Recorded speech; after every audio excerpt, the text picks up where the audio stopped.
এটা অন্যায় হচ্ছে, এটা খুবই অন্যায় হচ্ছে। নো অফেন্স স্যার, কিন্তু আপনি আপনি সবসময় আমাদের উপর এইভাবে সন্দেহ করতে পারেন না স্যার। এটা তুমি কি বলছো অভিজিৎ? কি ভুল বললাম আমি? যখনই কোনো সিআইডি অফিসারকে মিথ্যে ব্লেম দেওয়া হয়েছে, আপনি আমাদের উপর কখনোই ভরসা করেন না। এটা তুমি কি বলছো অভিজিৎ? আমি তোমার কাছে এটা আশা করিনি। স্যার, আমাদেরও আপনার কাছে কিছু আশা থাকে স্যার। আপনার একটা ইশারায় আমরা যে কোনো মুহূর্তে জীবন দিতে প্রস্তুত থাকি। তাহলে এটুকু আশাও কি অন্যায় যে আপনি খারাপ সময় আমাদের পাশে থাকবেন, আমাদের আপনি সহযোগিতা করবেন? তোমাদের আমি সহযোগিতা করি না? সত্যিটা জানার চেষ্টা করিনি? সত্যিটা জানার চেষ্টা করে অনেকবার আপনি আমাদের আত্মসম্মানে আঘাত করেছেন স্যার। আমাদের দায়িত্ব আর কর্তব্যকে আপনি সন্দেহ করেছেন। যখন আমাকে মিথ্যে অপবাদ দেওয়া হয়েছিল, আপনি আমার উপরে ভরসা করেননি স্যার। আর যতক্ষণ পর্যন্ত অভিজিৎ নিজেকে নির্দোষ প্রমাণিত করছে, ওকে জেলেই থাকতে হবে। যখন দয়াকে মিথ্যে অপবাদ দেওয়া হয়, তখন ওকেও আপনি ভরসা করেননি স্যার। কিন্তু হয়তো আপনি একটা কথা ভুলে গেছেন, একবার আপনাকেও এরকম মিথ্যে অপবাদ দেওয়া হয়েছিল স্যার।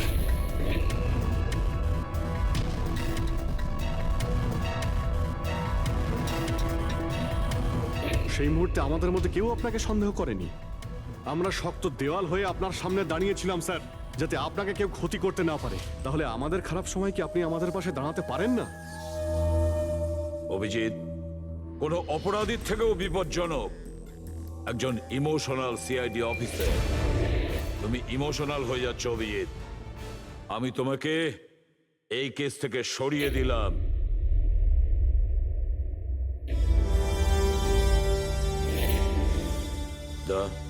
পুরবি, আজ থেকে পঙ্কজের কেস তোমরা দুজনে ইনভেস্টিগেট করবে।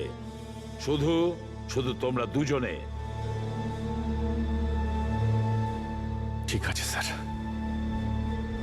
এখন আমার উপরে আপনার এতটুকুও ভরসা নেই যে কেসটাকে আমি নিউট্রাল ভাবে দেখতে পারবো কিনা।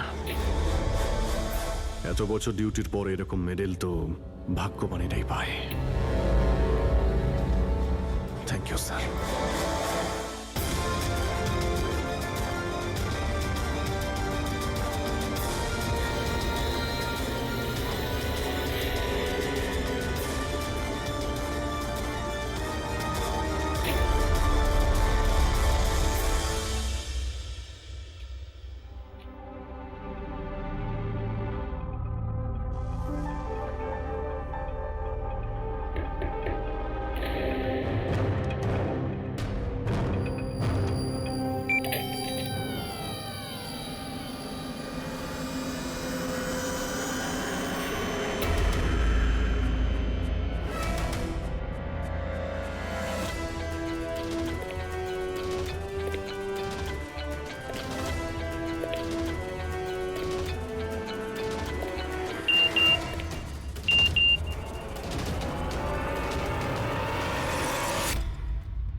নিজের পিঠ আমার দিকে করে দাঁড়িয়ে পড়ো।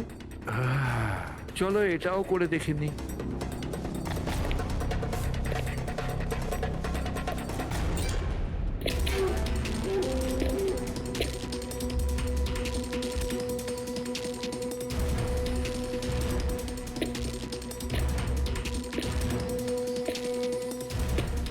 আপনি এসে গেছেন স্যার। আমি আপনার জন্য অপেক্ষা করছিলাম। ওইখানে আপনার ফাইলটা আছে, ওখানে পুরো ফাইন্যান্সিয়াল প্ল্যান পড়ে আছে এবং আমার স্থির বিশ্বাস যে আপনার খুব পছন্দ হবে।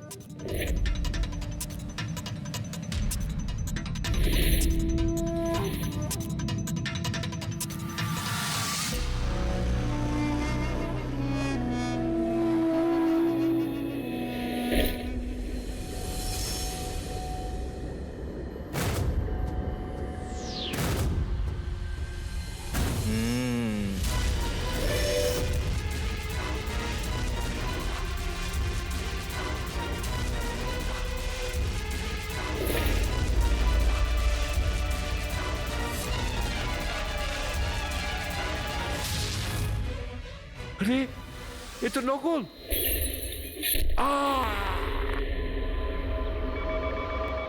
Hello ACP Pradyuman here. What? কখন? আচ্ছা ঠিক আছে,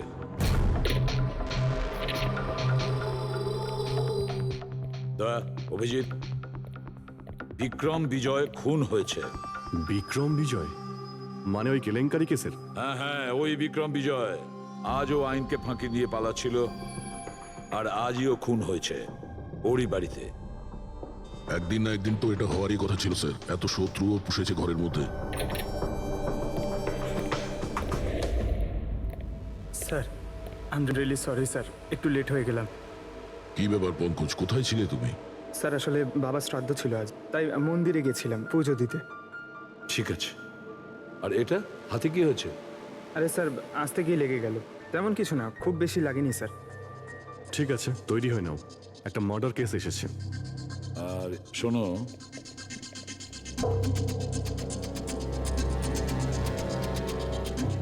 কার আবার মার্ডার হলো? বিক্রম বিজয়ের।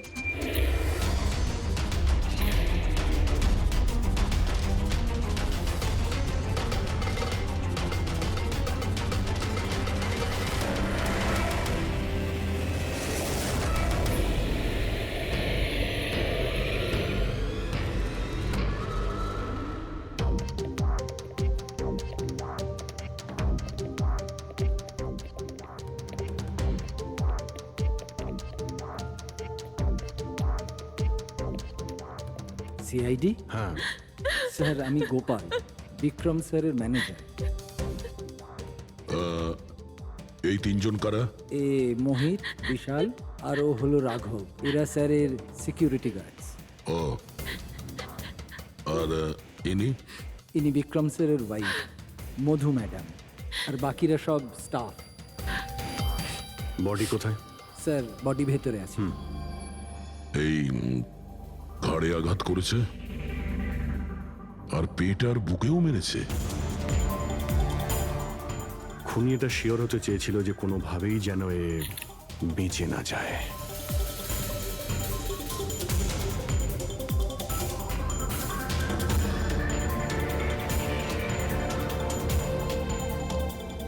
মনে হচ্ছে এটা দিয়ে আঘাত করেছে এর ওপর।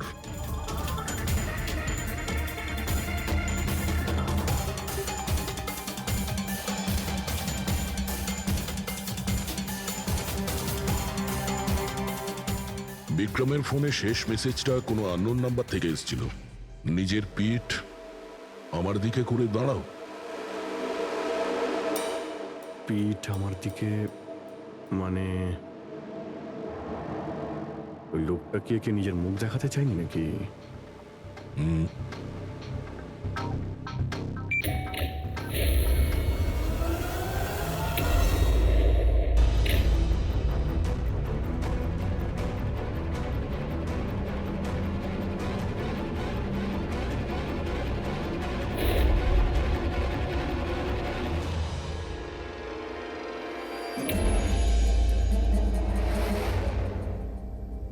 এই দেখুন স্যার, ফুলদানি থেকে আমি কি পেয়েছি।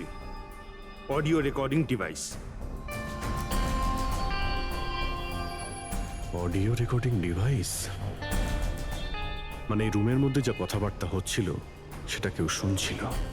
ওর আমি নাম তো জানি না, কিন্তু ও যেভাবে প্রস্তুতি নিচ্ছিল ওটা দেখে তো মনে হচ্ছিল যেন ওনার কোনো বিশেষ ক্লায়েন্ট হবে, আর উনি বিক্রমের সাথে দেখা করতে চাইছিলেন। এই ক্লায়েন্ট বিক্রমের কন্ট্যাক্ট এলো কি করে? স্যার আমার জন্যে ও আগে আমাকে কন্ট্যাক্ট করেছিল।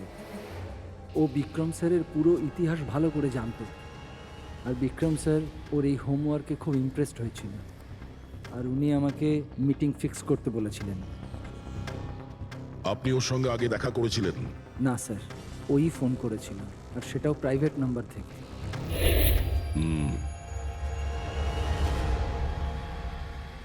তাহলে আপনারা মিটিং এর আগে সবকিছু দেখে নিয়েছিলেন? হ্যাঁ হ্যাঁ স্যার। ওই রুমটা খুব ভালো করে চেক করে নিয়েছিলেন তো? হ্যাঁ। তাহলে এই অডিওর রেকর্ডিং ডিভাইস এটা রুমের মধ্যে এলো কি করে? স্যার এটা কোথায় ছিল? ফ্লাওয়ার পটের মধ্যে। ফ্লাওয়ার পটে? ওটা তো তুই চেক করেছিলিস না মোহিত? আমি চেক করেছিলাম স্যার, কিন্তু আমি এটা ফ্লাওয়ার পটে দেখতে পাইনি। দেখতে পাওনি? আগে না। আচ্ছা, কিভাবে তুমি দেখলে না? ব্যুরো চলো, ওখানে সবাই খুব ভালোভাবে দেখতে পায়।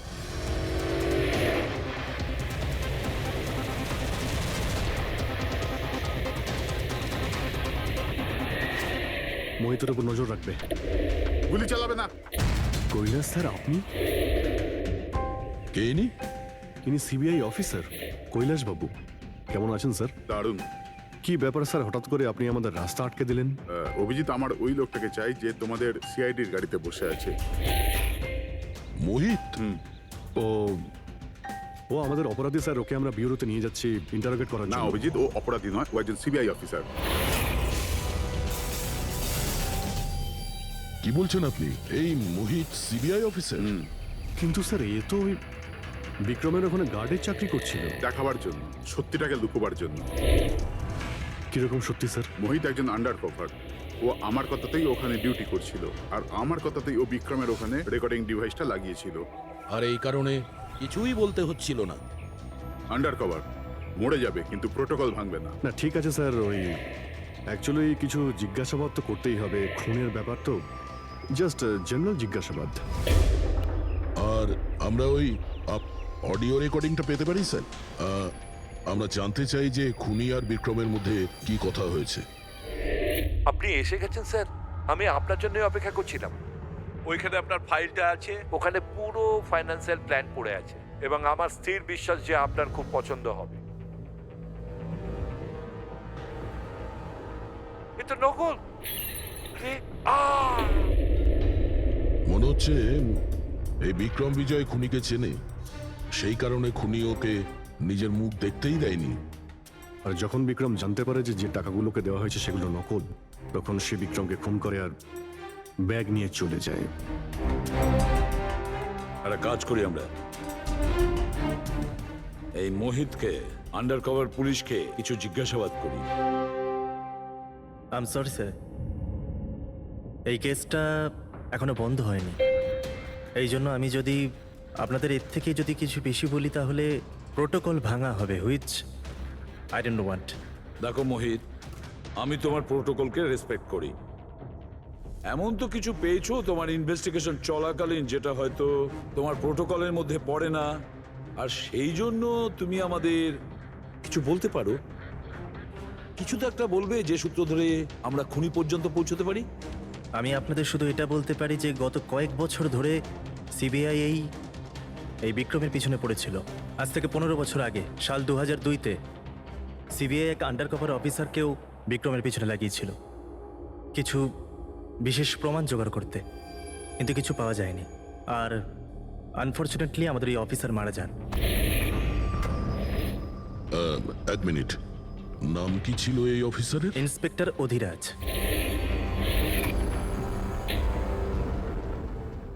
ইন্সপেক্টর অধিরাজ? এই বোতলে যে রক্তটা আছে, এই রক্তে বিক্রমের ডিএনএ ছাড়াও অন্য কারো ডিএনএ আছে। বিক্রমের ডিএনএ ছাড়াও অন্য কারো ডিএনএ আছে? তুমি বলতে চাইছো অন্য কেউ ছিল? কে ছিল সালুকে? ক্রিমিনাল ডাটাবেসের সঙ্গে কম্পেয়ার করে দেখেছিলে, ম্যাচ করে দেখেছিলে তুমি? তার দরকার পড়েনি। প্রয়োজন ছিল না কি বলছো সালুকে? সেটা কার ডিএনএ? ওই ডিএনএ হ্যাঁ, পঙ্কজের। হোয়াট? ওই ডিএনএ পঙ্কজের? আমাদের পঙ্কজের? আমাদের পঙ্কজের। এটা কি করে হতে পারে? সিআইডি অফিসার হলো পঙ্কজ। সিআইডি অফিসার পঙ্কজ খুন করতে পারে? আমাদের একজন অফিসার খুনি? কিন্তু স্যার, পঙ্কজ কেন খুন করতে যাবে? সেটাই তো, সিআইডি অফিসার কেন খুন করতে যাবে? স্যার, বিক্রমের বাড়ির থেকে 1 কিলোমিটার দূরে পুলিশ একটা বেবারিশ মোটরসাইকেল পেয়েছে স্যার। কার মোটরসাইকেল ছিল ওটা? স্যার, ও পঙ্কজের ওটা।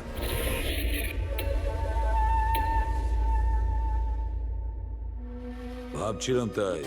তার মানে পঙ্কজের বাইকটা পাওয়া গেল ওখানে, আর আপনাদের কারুর অবাক লাগলো না? ফ্রেডি, বিক্রম বিজয় যে মারা গেছে আজ 15 বছর আগে, অধিরাজ বাবু পঙ্কজের বাবা একটা আন্ডার কভার কপ বডিগার্ড সেজে বিক্রম বিজয়ের বিরুদ্ধে প্রমাণ জোগাড় করছিল, আর সেই কারণে ও মারাও গেছে।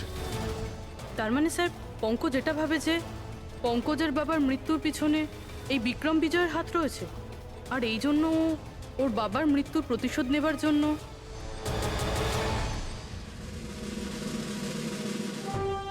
পঙ্কজ এখন কোথায়?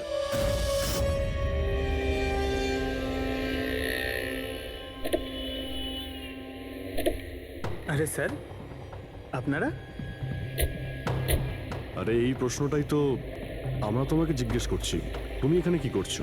তুমি তো অসুস্থ ছিলে। আরে স্যার, বাইক চুরি হয়ে গেছিল আমার, এই সামনে থানাতেই রিপোর্ট লেখাতে এসেছিলাম। এই দেখুন। আমরা জানি তোমার বাইকটা কোথায়। আপনারা কি করে জানলেন স্যার? তোমার বাইক বিক্রম বিজয়ের বাড়ির কাছে পেয়েছি।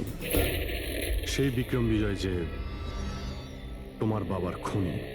যখন বিউরোতে এসিপি স্যার বলল যে বিক্রম বিজয়ের খুন হয়েছে, তখন তুমি জানতে না ওই বিক্রম বিজয়? হ্যাঁ স্যার। আরে তাহলে তুমি বিউরোতে কেন বললে না? তোমার বলা উচিত ছিল যে বিক্রম বিজয়ই তোমার বাবার খুনি। স্যার, বাবার শ্রাদ্ধ ছিল স্যার। মন্দির থেকে বিউরো আসছিলাম, ওনার ব্যাপারেই ভাবছিলাম, আর কিছু খেয়াল ছিল না স্যার। একদম কিছু মাথায় আসছিল না, বুঝতেই পারছিলাম না কি করব। আর এই যে তোমার হাতটা কাটা, এক্স্যাক্টলি কি হয়েছিল? স্যার, এটা তো মন্দির থেকে যখন আমি অটোতে ফিরছিলাম।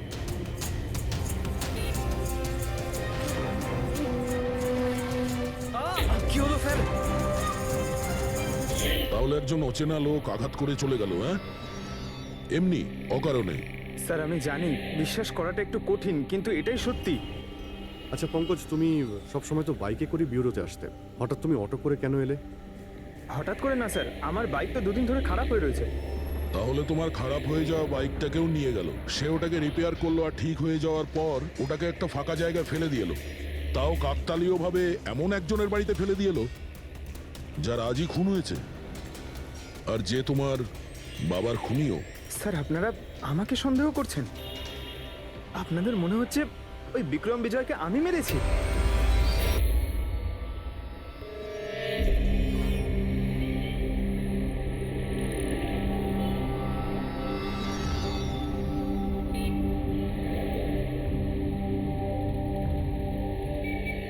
যদি এই পঙ্কজ নিজের বাড়ি থেকে বিক্রম বিজয়ের বাড়িতে যায়, তো এখানে এই জাংশন থেকেই গিয়েছে।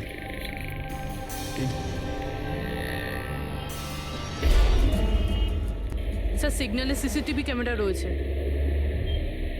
এই সিসিটিভি ক্যামেরার ফুটেজ থেকে আমরা জানতে পারবো যে পঙ্কজ ওই বাইকে করে এখান থেকে গিয়েছিল নাকি ওটা অন্য কেউ ছিল।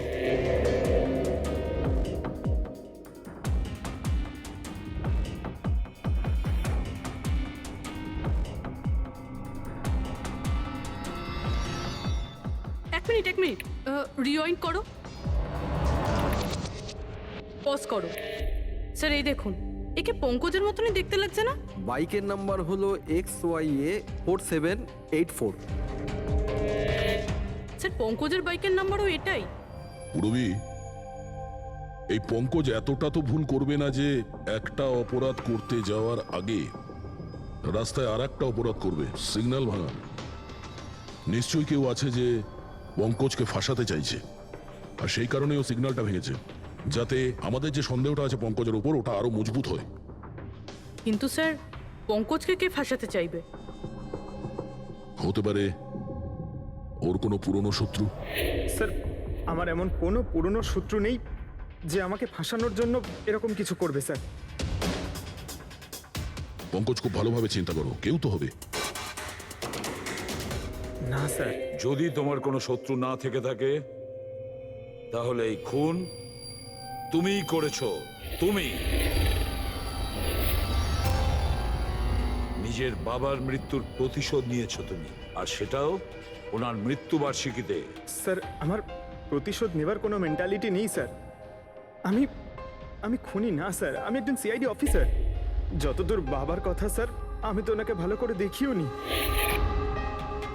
স্যার আমার তো এমন কিছু মনেও নেই যে উনি আমাদের সঙ্গে কখনো টাইম স্পেন্ড করেছেন বা আনন্দ করেছেন। স্যার উনি হয়তো কখনো ভাবতেনও না যে ওনার একটা ছেলে আছে যার ওনাকে প্রয়োজন। তার মানে হলো তোমার বাবার সঙ্গে তোমার সম্পর্ক ভালো ছিল না? স্যার উনি একজন আন্ডারকভার কপ ছিলেন, বেশিরভাগই নিজের কাজেই ব্যস্ত থাকতেন। বাড়ি, সংসার, সন্তান, পরিজন সেসব নিয়ে উনি কোনোদিন মাথায় ঘামাননি। আমাকে শুধু আমার মাই মানুষ করেছেন স্যার। কিন্তু তাও বলছি পঙ্কজ, তোমার নিজের বাবার সাথে কোনো না কোনো স্মৃতি তো জড়িয়ে থাকবে না? কিছু মনে আছে? শুধু স্যার এইটুকুই মনে আছে আমার স্যার, আমাকে উনি মেলায় ঘুরতে নিয়ে যেতেন, কিন্তু মেলায় নিয়ে যাওয়ার আগে উনি আমাকে হসপিটালে নিয়ে যেতেন প্রতিবার। কি? হসপিটালে? ওটা কেন? হয়তো ছোটবেলায় আমি খুব অসুস্থ থাকতাম, আর উনি হসপিটালে নিয়ে যেতেন, আর আমার খুব ব্যথা লাগতো স্যার। যন্ত্রণা? পঙ্কজ, কোথায় যন্ত্রণা হতো? স্যার পিঠে, এখানে স্যার। পিঠে? পঙ্কজ, ডাক্তার পিঠে কি করতো? না স্যার, তেমন কিছু মনে পড়ছে না স্যার। মনে করো পঙ্কজ, মনে করো কি করতো? তোমার পিঠে ইঞ্জেকশন দিত বা পিঠের থেকে রক্ত বার করতো? কি করতো মনে করো? Sir sir sir drill drill machine দিয়ে কিছু করতো হসপিটালে। কি বলে, ড্রিল মেশিন দিয়ে? আর তারপরে তোমার পিঠে যন্ত্রণা হতো? খুব ব্যথা করতো স্যার, আমি তো এক সপ্তাহ ঠিক করে বসতে পারতাম না। আর তারপর বাড়ি যাবার পর তোমার ঘুম পেত, অদ্ভুত কিছু মনে হতো, মাথা ঘুরতো? হ্যাঁ স্যার। স্যার মেলায় যখন আমি ঘুরতে যেতাম তখন ঘোরের মধ্যে থাকতাম স্যার, সারাক্ষণ মাথাটা ঝিমঝিম করতে আর ঘুরতো স্যার। কিন্তু স্যার এই কথাটার কেসটার সাথে কি সম্পর্ক? সম্পর্ক আছে বস। আমার মনে হচ্ছে এর বাবা এর খুব কম বয়সে এর বোন ম্যারো ডোনেট করে দিয়েছিল। কিন্তু স্যার বাচ্চাদের বোন ম্যারো ডোনেট করা তো বেআইনি কাজ। বেআইনি কাজ, কিন্তু আমার মনে হচ্ছে বস টাকার জন্য বা যে কোনো কারণেই হোক ওই ডক্টর এর বাবার জন্য এই সমস্ত করেছে। সেটা বুঝলাম স্যার, কিন্তু আমি এখনো এটা বুঝতে পারছি না যে ওই ঘটনাটার এই কেসের সাথে কি সম্পর্ক। কানেকশন এইটা পুরোপুরি, যখন কাউকে বোন ম্যারো ডোনেট করা হয়ে থাকে তখন যাকে বোন ম্যারো ডোনেট করা হয়েছে সেই ব্যক্তির হিউম্যান কাইমারিজম হয়ে যায়। হিউম্যান কাইমারিজম? এটা কি ডক্টর সালুখে? মনে করো যে যে লোকটাকে বোন ম্যারো ডোনেট করা হয়েছে সেই ব্যক্তিটির শরীরে দুটো ডিএনএ তৈরি হয়ে যায়। একটা ডিএনএ সেইটা যেটা ওর নিজের অরিজিনাল, আর দ্বিতীয় ডিএনএটা তার যার বোন ম্যারো তাকে ডোনেট করা হয়েছে তার। তার মানে ডক্টর, পঙ্কজের বোন ম্যারোটা যে পেয়েছে তার রক্তেও এই পঙ্কজের ডিএনএ আছে? এক্স্যাক্টলি দয়া বস, আমার মনে হচ্ছে সেই ব্যক্তিটা একটা বিশেষ লোক যার জন্য পঙ্কজের বাবা এই কাজ করেছিলেন। এমন কোন বিশেষ লোক যে পঙ্কজের বাবা ইন্সপেক্টর অধিরাজের খুব কাছের মানুষ ছিলেন, আর তার মৃত্যুর প্রতিশোধ নিতে গিয়ে ও একটা খুন করে বসে। কিন্তু কে?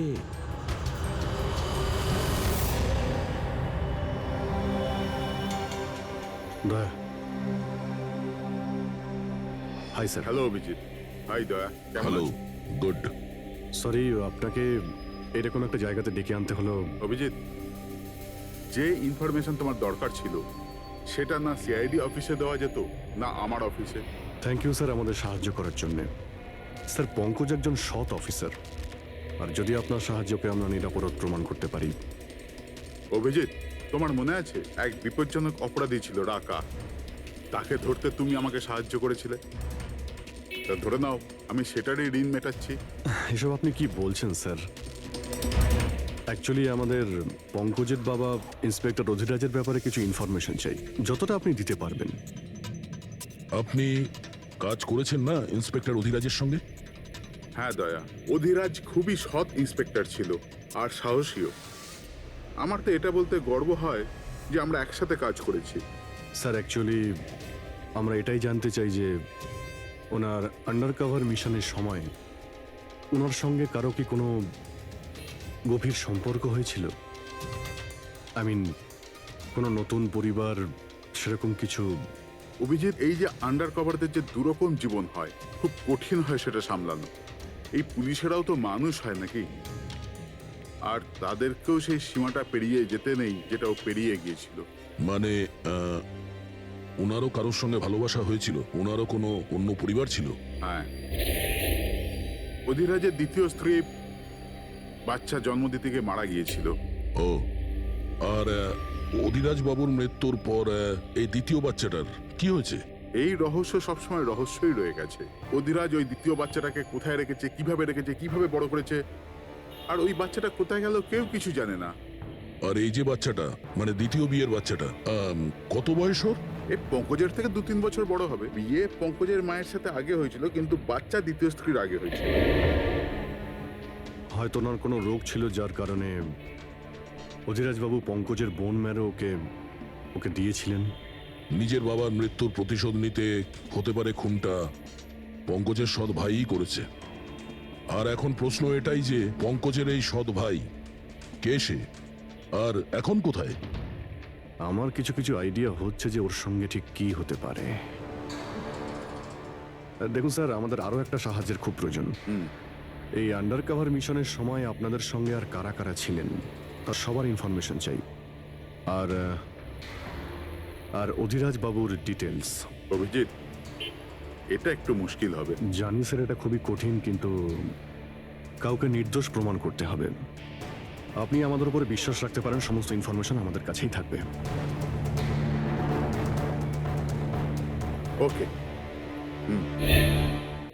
আরে ভাই, কতক্ষণ আর অপেক্ষা করতে হবে? এই লোক সময় আসে না কেন?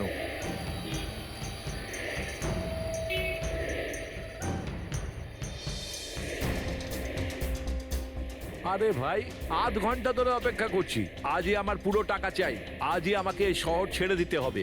তোর হিসাব তো আমি আজ এখনই এই মুহূর্তে করব।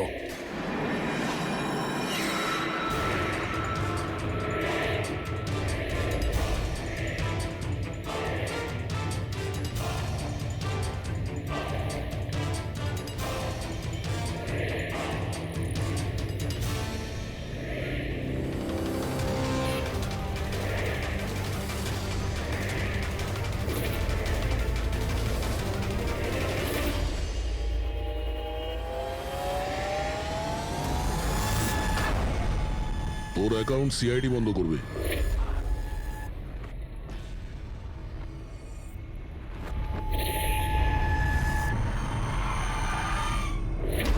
বাবার ধার মেটানো প্রত্যেক সন্তানের কর্তব্য,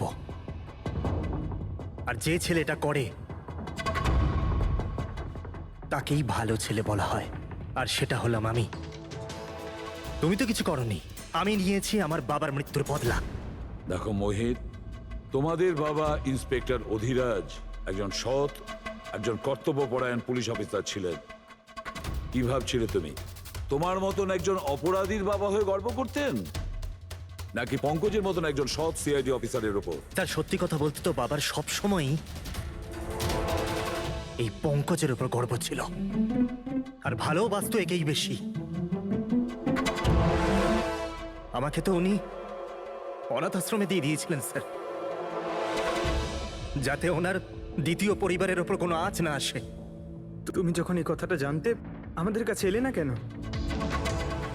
আমি তো তোমার ভাই, একসঙ্গে ধরতাম বিক্রমকে, তাও আইনের পথে। চাই না আমার তোমার সাহায্য। আমাদের বাবার হত্যাকারীকে কিভাবে ধরতে হবে, কিভাবে ওর উপর প্রতিশোধ নিতে হবে, এর প্ল্যানিং আমি আগে থেকে করে রেখেছিলাম, অনেক দিন থেকে। আর এটাই হলো কারণ আমার সিবিআই অফিসার হওয়ার। আর ঠিক আমার বাবার মতোই একটা আন্ডার কভার মিশনে গেছিলাম ওই বিক্রমের বিরুদ্ধে, কিন্তু এইবার তাকে সাজা দেওয়ার জন্য নয় স্যার,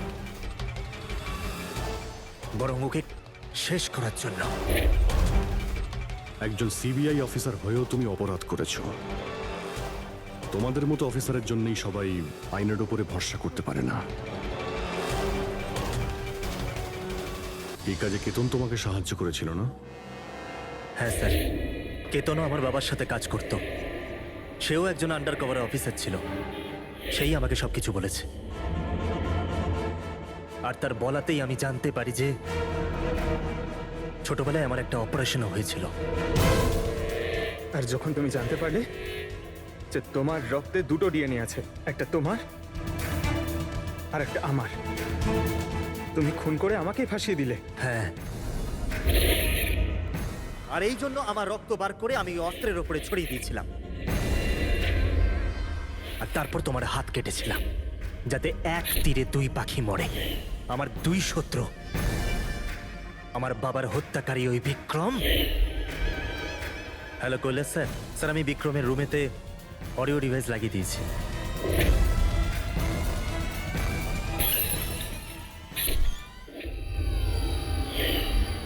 আর তুমি আমাকে এত ঘৃণা করার কারণ কি ভাই? কেন করবো না বলো তো? আজ পর্যন্ত সবকিছু তুমি পেয়েছো। আমাদের বাবার নাম, ওনার ভালোবাসা, ওনার সম্মান, সবকিছু। আর দুঃখের বিষয় তো এটা যে এত কিছু পাওয়ার পরেও তোমার এতটুকু হুঁশ ছিল না যে আমাদের বাবার হত্যাকারী কে। স্যার, আজকে যদি আমি না হতাম তাহলে আমাদের বাবার হত্যাকারী আজও বেঁচে থাকতো এবং ঘুরে বেড়াতো। আর তুমি কি পেলে মোহিত? জেল। আর খুন করে তোমার বাবা কি পেল? মরার পরে লজ্জা। স্যার, একটা প্রশ্ন করতে পারি আপনাকে? আপনারা আমার কাছে পৌঁছলেন কি করে? কারণ আমি এতটুকুও ভুল করিনি সমস্ত প্রমাণ পঙ্কজের বিরুদ্ধে করতে। সেটা তো আমরা জানতাম যে পঙ্কজ এ কাজ কোনোদিন করতে পারে না। আর বাকি রইল তোমার অবধি পৌঁছানোর। যখন আমরা দুটো ডিএনএর খোঁজ পেলাম, আমরা তোমার বাবা ইন্সপেক্টর অধিরাজের ব্যাকগ্রাউন্ড চেক করলাম। সেখান থেকেই আমরা জানতে পারি যে ওনার আরো একজন ছেলে আছে, তুমি। ব্যাস, আমরা সেই ছেলের ঠিকুজি খুঁজে বার করলাম তোমার। আর পুরো ব্যাপারটা ছবির মতন পরিষ্কার। অনেক ভুল করেছো তুমি মোহিত, মস্ত বড় ভুল করেছো। আইন তোমাকে কঠোর থেকে কঠোরতম শাস্তি দেবে। হয়তো যাবজ্জীবন জেল, না হলে ফাঁসি।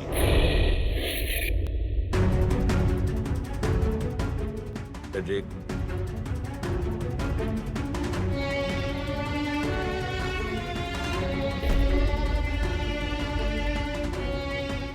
সরি স্যার, আমি জানি তোমার মনে শুধু আমার প্রতি ঘৃণাই আছে, কিন্তু আমি সত্যি জানতাম না আমার কোনো ভাই আছে। আমি জানি না তোমার সঙ্গে কি হবে, কিন্তু তুমি একটা কথা সবসময় মনে রেখো, আমি তোমার অপেক্ষা করব। I'll wait for you, brother.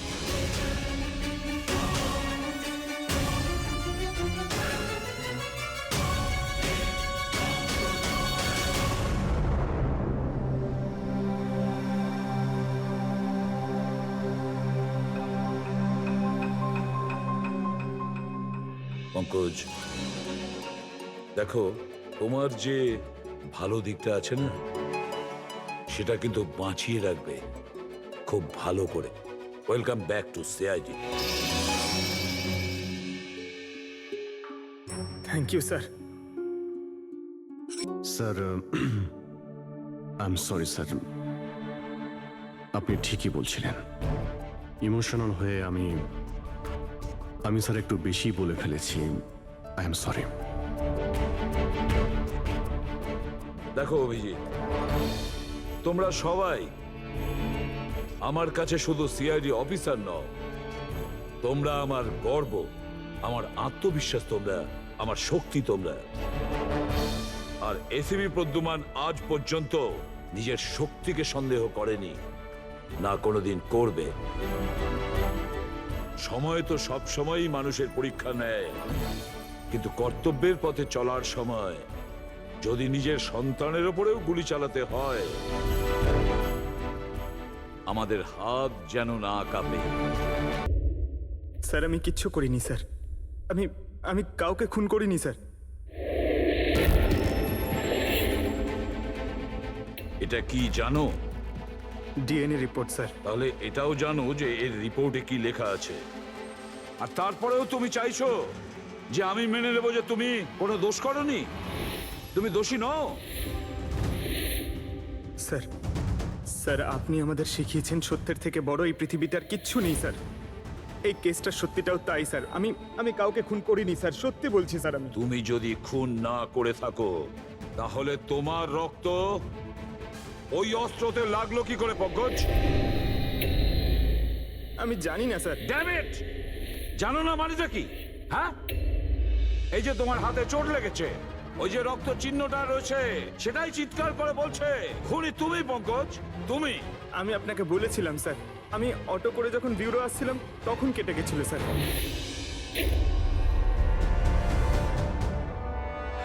Sir এটাও তো হতে পারে যে কেউ পঙ্কজকে ফাঁসানোর চেষ্টা করছে। পঙ্কজ যে লোকটা তোমার হাত কেটেছিল হয়তো সেই তোমার রক্তের স্যাম্পল নিয়ে গেছে ক্রাইম সিনে রাখার জন্য। স্যার না স্যার, স্যাম্পল ছিল না ওর কাছে। ও যখন আমার হাত কেটেছিল তখন সঙ্গে সঙ্গে রক্ত বেরোয়নি স্যার, ও চলে যাবার পর আমার রক্ত বেরিয়েছিল। ওর কাছে আমার স্যাম্পল থাকতেই পারে না স্যার। যদি তোমার রক্ত কেউ না নিয়ে থাকে তাহলে তোমার রক্ত ক্রাইম সিনে শুধু একটা কারণেই যেতে পারে পঙ্কজ, আর সেটা তখনই যখন তুমি ওখানে খুন করতে গিয়েছিলে। স্যার এ তো অদ্ভুত ব্যাপার। স্যার পঙ্কজ যদি মিথ্যে বলতো, আমাদের বিভ্রান্ত করতে চাইতো, তাহলে তো বলতেই পারতো যে ওর স্যাম্পল কেউ নিয়ে চলে গেছে, কিন্তু ও আমাদের সত্যি বলল। তাহলে ওর সত্যির কি কোনো দাম নেই স্যার? হ্যাঁ অভিজিৎ, সত্যির অনেক দাম আছে, কিন্তু আপাতত এই কেসের একটাই সত্যি, এই খুনের একজনই সাসপেক্ট, আর সে হলো পঙ্কজ।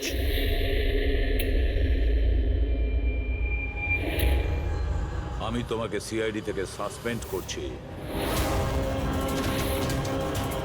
স্যার স্যার আমার কথা বিশ্বাস করুন, আমি কিচ্ছু করিনি, আমি খুন করিনি, আমি আমার বাবার দিব্যি করে বলছি স্যার। তোমার গান আর ব্যাচ। স্যার একজন ছেলে তার বাবার শ্রাদ্ধের দিন কিভাবে তার মিথ্যে দিব্যি কাটতে পারে স্যার? আমি তোমাকে জিজ্ঞেস করিনি ফেডরিক। গান আর ব্যাচ